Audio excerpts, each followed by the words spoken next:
নমস্কার বন্ধুরা, আজকে আমি বানাবো গাজর পোলাও। তার জন্য এখানে আমি 250 থেকে 300 গ্রাম মতো গাজর নিয়েছি কুচিয়ে। এখানে নিয়েছি 50 গ্রাম কিশমিশ আর 25 গ্রাম কাজু বাদাম আমি ভিজিয়ে রেখে দিয়েছি। আর এদিকে আমি 500 গ্রাম গোবিন্দভোগ চাল ধুয়ে জল ঝরিয়ে নিয়েছি। কড়াইতে আমি সাদা তেল গরম করতে দিয়েছি এবং এই সাদা তেল গরম হয়ে গেলে তার মধ্যে আমি ফোড়ন হিসেবে দিচ্ছি 2টো লবঙ্গ, 2টো দারচিনি, 2টো এলাচ এবং তেজপাতা। গাজর কোচানোগুলো আমি এর মধ্যে দিয়ে দিলাম। আর ওদিকে আমি মশলার জন্য নিয়ে নিয়েছি বেশ কয়েক টুকরো আদা আর কয়েকটা কাঁচা লঙ্কা।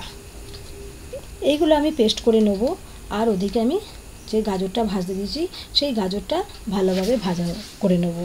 গাজরটা ভালোভাবে ভাজা হয়ে গেছে, তারপরে আমি ওই কাজু আর কিশমিশগুলো দিয়ে দেবো। দিয়ে আরেকটু ভালোভাবে নাড়াচাড়া করব যাতে একটু ভাজা ভাজা হয়। তারপরে যে চালটা আমি ধুয়ে রেখেছিলাম সেই গোবিন্দভোগ চাল দিয়ে দিলাম।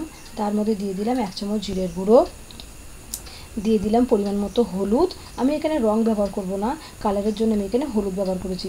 এবং পরিমাণ মতো নুন, আর দিলাম আদা আর কাঁচা লঙ্কা বাটা, পরিমাণ মতো চিনি। এখানে আমি 7 থেকে 8 চামচ মতো চা চামচের চিনি নিয়েছি।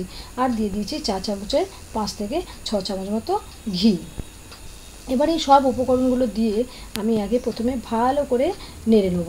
গ্যাসটা অবশ্য কিন্তু আপনারা কম করে রাখবেন, নাহলে কিন্তু চালটা পুড়ে যেতে পারে। এবার ভালো করে আমি মিশিয়ে নিয়েছি।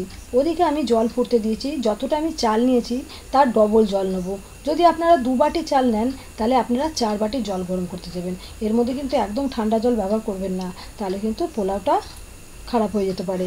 আমি ওই জন্য জল ফুটিয়ে তবেই ব্যবহার করবেন। যতটা চাল তার ডবল জল। যদি 500 চাল হয় তাহলে 1 কেজি আপনাকে জল নিতেই হবে। ওদিকে আমি দেখুন 2-4 মিনিট ঢাকা দিয়ে নিয়েছি। 2-4 মিনিট বাদে আমি খুলে দেখি ফুটছে। পোলাও করতে বেশি সময় লাগে না। জল দেওয়ার পরে 10 মিনিট ঢাকা দিয়ে রাখলে আপনার পোলাও রেডি। এই যে ফুটছে, তারপরে যেই ফুটে উঠবে তখন আমি গ্যাসটা আস্তে করে দেবো, দিয়ে ঢাকা দিয়ে দেবো। এইভাবে 10 মিনিট আপনি রেখে দেবেন, তারপরে ঢাকনা খুলবেন, দেখবেন পোলাও রেডি। খানিকক্ষণ বাদে একটু ঠান্ডা হলে একটু নাড়াচাড়া করে নেবেন, দেখবেন আস্তে আস্তে পুরো ঝরঝরে হয়ে যাবে। দেখুন আমি ঢাকা দিয়ে রেখে দিলাম, আমি নামিয়ে দিয়েছি, গ্যাসটা অফ করে দিয়েছি। খানিকক্ষণ বাদে আমি দেখুন নাড়াচাড়া করছি, কীরকম ঝরঝর হয়েছে। আরও পরে আরও ঝরঝরে যাবে। ধন্যবাদ।